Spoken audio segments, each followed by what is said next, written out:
Catach ZSIH ha denunciat la manca de material que pateix el personal de l'Institut Català de la Salut en la lluita contra la Covid-19. Des del sindicat afirmen que el material arriba dia a dia i és totalment insuficient. La portaveu del Catach ZSIH a les Terres de l'Ebre, Cinta Sarroca, ha destacat l'elevat nombre de contagis del personal sanitari a Catalunya en comparació a la Xina.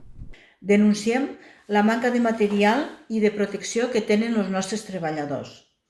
A la Xina, els contagis del personal sanitari ha sigut d'un 2%, cosa que nosaltres ja estem en un 17%. Per tant, alguna cosa està passant i alguna cosa estem fent malament.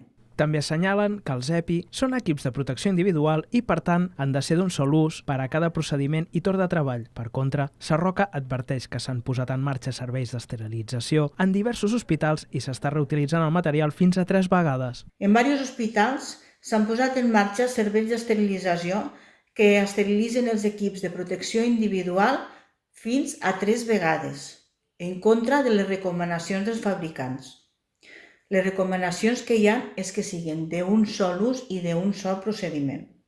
També lamenten que el pressupost previst per la Generalitat per al 2020 destina un 23% a la sanitat respecte al 30% del 2010, situant a Catalunya a la cua de l'estat espanyol en despesa sanitària.